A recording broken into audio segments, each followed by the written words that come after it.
Hi, everybody. Anna here. I just wanted to give a very special thanks to Cade Lay, our first patron of the show. If you like the show and want to support us, links to our Patreon and Ko-fi accounts can be found on our Twitter at Site107. Thanks, Cade.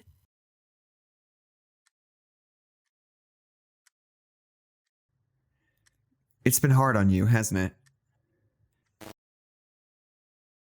You can admit it, it's all right. It's been rough on everybody. I figured this whole thing might present different challenges for you than for other people. So why didn't you call Dr. Chapel? Are you all right? You know you can tell me if something's wrong. Lots of us are having a really hard time. You don't have to try and... Oh. Yeah, I think that's normal. Considering everything, can you describe it a little bit? All right. When you start feeling like that, I want you to write it down for me, if you can. If it's still happening next week, we can look at it a little bit closer. Yeah, you said that. But I've just noticed you've been quieter than usual. Of course, you're not the only one who's felt different. Weird mental health hiccups all over the site.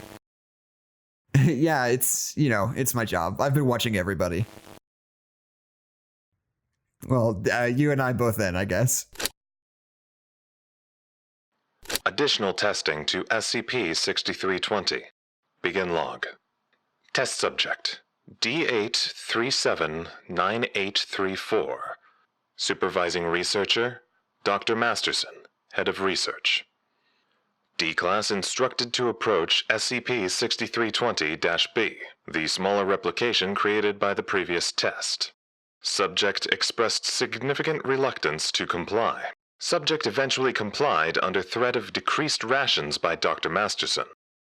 Director Klein expressed in an earlier statement that D-Class testing will largely decrease under the present circumstances. We no longer have a virtually unlimited supply of them, Klein says. If touching it still does the same thing it did on the outside, we'll need to have as few people touching it as we can, in case we need them later. Dr. Alves, head of containment, made a statement following this.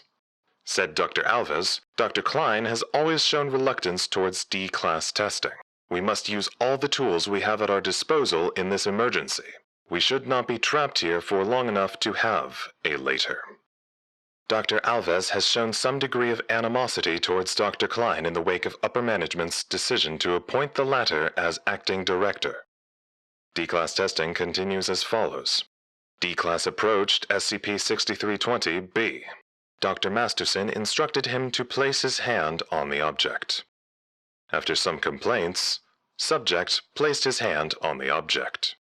All previous testing involving direct contact with SCP-6320 yielded the same results, the complete disappearance of the test subject.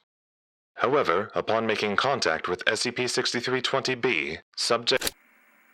Level BH9, Containment Wing, Camera BH95 Northeast.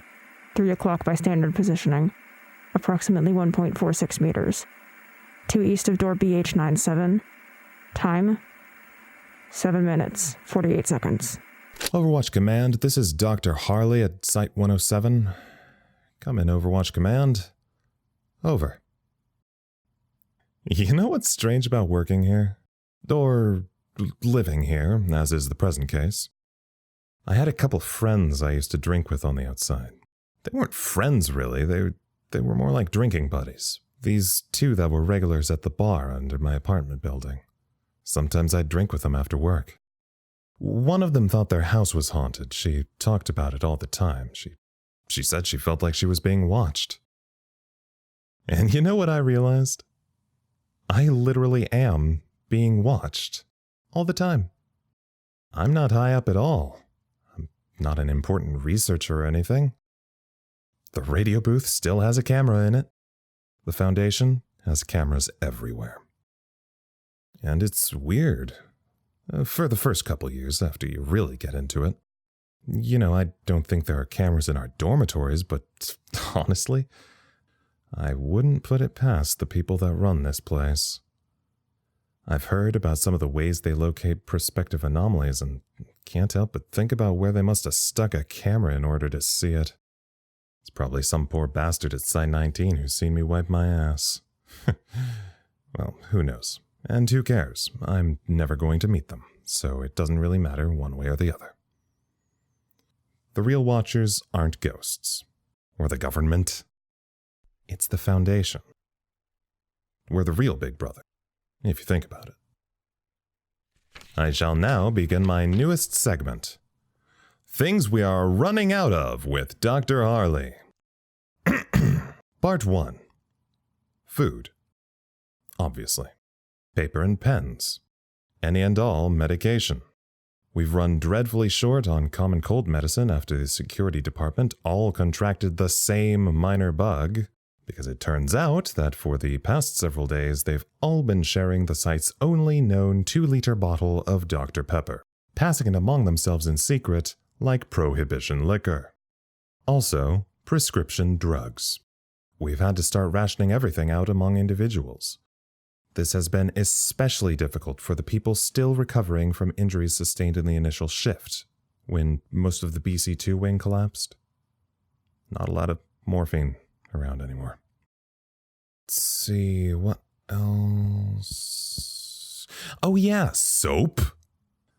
Shampoo, laundry detergent, disinfectant, glass cleaner, deodorant, toilet paper, condoms.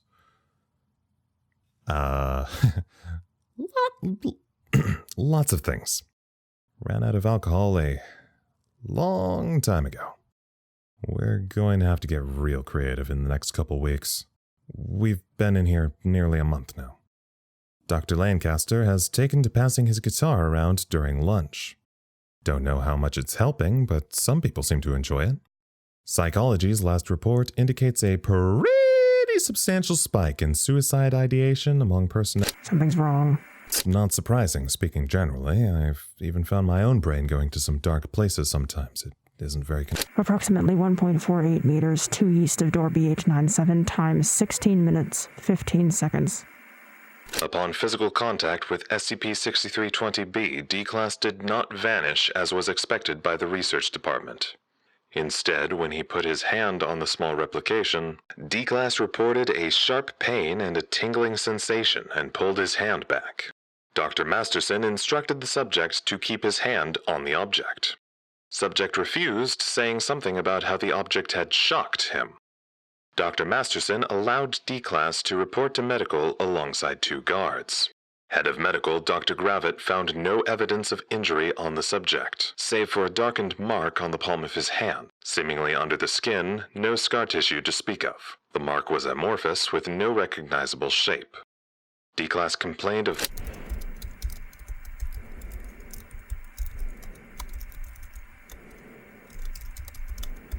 Botany has a substantial lead on a renewable food source, albeit a small one. With upper management's permission, they have collected anything that has the capacity to grow from scraps. Potatoes, romaine heads, anything organic where the seeds aren't compromised.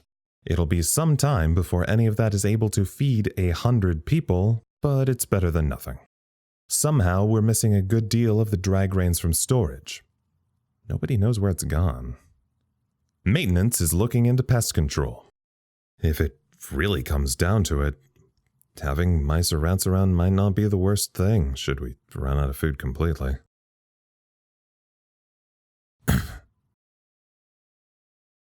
I think Botany is stealing the grains. I don't have a reason, but I know it's them. They're sneaky. If I finally get led into the department head meetings, I'll talk to Dr. Klein about... Harley, do you have access to maintenance's comm? Over. Affirmative. Over. Could you call down and tell them to check out the hall next to door BH97? The one that goes into the main containment chamber. Surveillance reported some water damage. Over. Water damage? Water damage? Over? That's what Harley said surveillance told her. Over. Okay. Yeah, I'll let them know. Over. Appreciate it. Over and out. Huh. That's weird. Message for Mr. Hodges, head of maintenance. Apparently surveillance found some water damage next to door BH97. Klein wanted one of you guys to check it out at your earliest convenience. I'm slowly becoming an old-timey switchboard operator, aren't I? God, I miss Wi-Fi. Engineering is actually working on jerry-rigging the site intranet back up.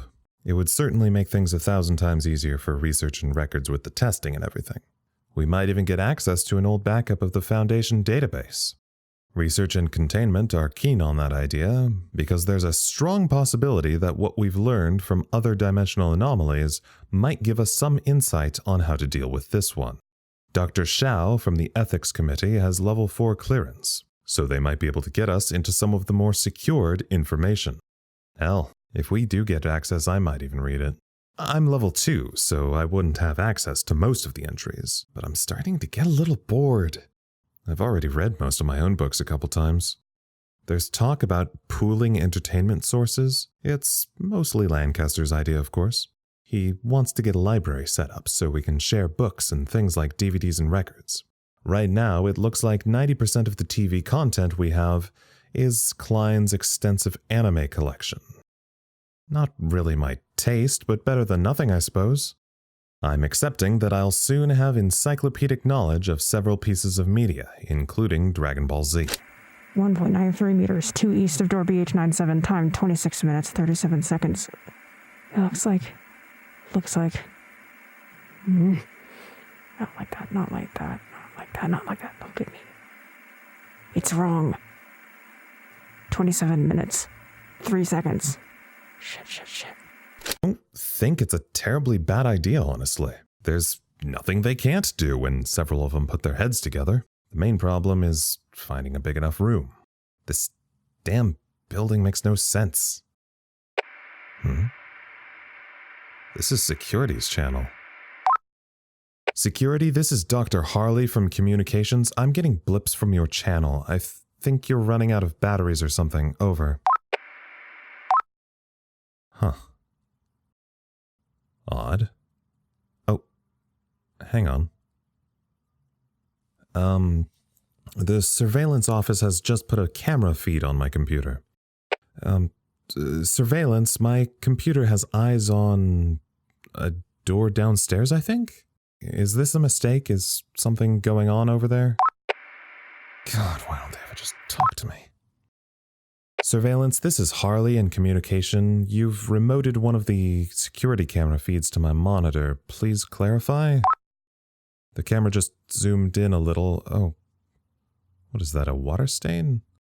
Is that the water damage Klein was talking about? Surveillance? I really don't know what's going on.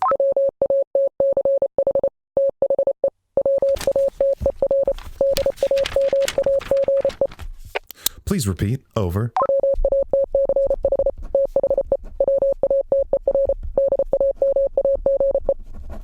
Watch the water damage. That's a confirmation. Okay. How are we getting water damage? Where's it coming from? Oh. Oh. Incident report. Dr. Harley attempts to reach acting site director Dr. Klein multiple times. Dr. Klein's walkie is unresponsive, later shown to have run out of battery power. Dr. Harley is heard in one-sided communication with the site surveillance office in an attempt to locate Dr. Klein. Eventually, Dr. Harley contacts Dr. Masterson, who alerts Dr. Klein of the situation. Via the research department intercom, Dr. Harley informs Dr. Klein of the possible formation of an instance of SCP-6320-1 occurring within a water-damaged stain located approximately 2 meters from door BH97, the entrance to the main containment chamber of SCP-6320. Dr. Klein confirms the formation to be an instance of SCP-6320-1 before exiting the hallway.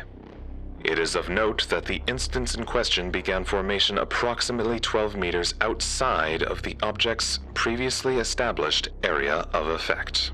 The communication office receives the following message.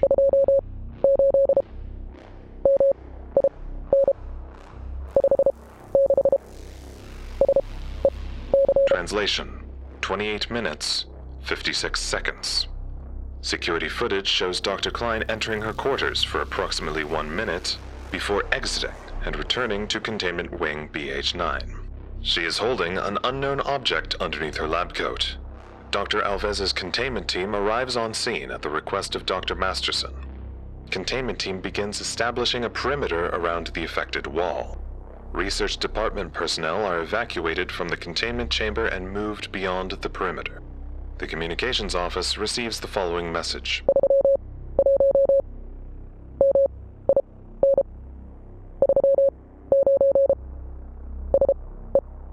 Translation: 31 minutes, 39 seconds. Dr. Klein is seen entering hallway BH9 and approaching the affected wall. Dr. Alves attempts to stop her. Dr. Klein withdraws her hand from her lab coat and fires at the formation with a flare gun. Dr. Beatrix Klein, Acting Site Director, clearance level 6320-4. Yes. Yes. That is correct. Dr. Harley from Communications called me and told me there was a possible -1 forming in the hall outside the containment chamber. With a flare gun, yes. I don't really know. It was sort of the first thing that came to mind. I didn't think my regular gun would quite do it. Alright, yeah, I admit it was rash, but it worked, didn't it? Yeah, secure, contain, protect, not destroy, sure, all that shit. But I wasn't destroying the skip, I was destroying an effect of the skip. We do that all the time. We incinerate all kinds of -1s. No, I don't think that. Last time we let a -1 complete itself, it shook the entire building. Sure, but I'd rather not risk it if it is the case. I'm gonna keep my people safe, that's my first priority. Hey. Obviously, I'm loyal to the Foundation. But the rules are different now. I'm gonna break protocol a little bit when I need to. I appreciate the rigid adherence to your job description, but my #1 focus is survival. I'm gonna break the rules if it means getting everyone out alive. You wanna go back on your decision to put me in charge? Be my guest. Yeah, didn't think so. Overwatch Command, we learn something new every day. About ourselves.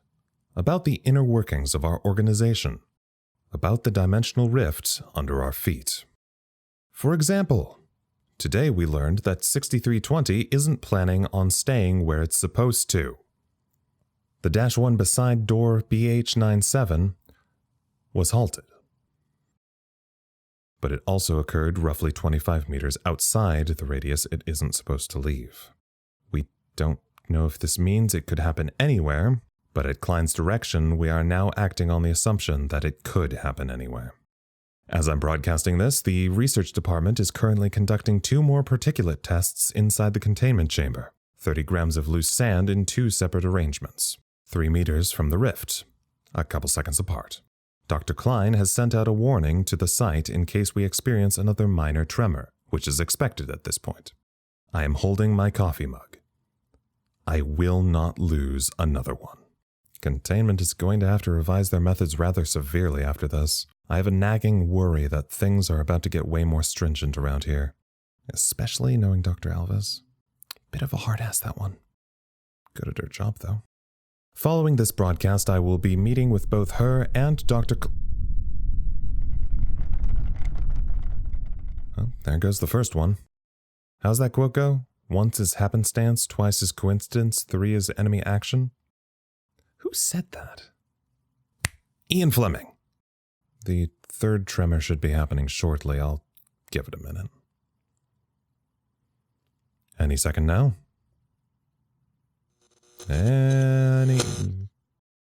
Oh. The lights are out. Nope, they're back on. Alright then, a little different than the tremors. We'll see what research makes of this. And with that, I think I'll end this broadcast. For the time being, Site-107 is on high alert. Cracks in space-time weave themselves together behind our backs. So for now, we watch. We stay focused, we stay vigilant. We look out for ourselves and for each other. The Foundation excels at watching. This has been Dr. Harley at Site-107. Over and out. And to anyone listening, find us alive.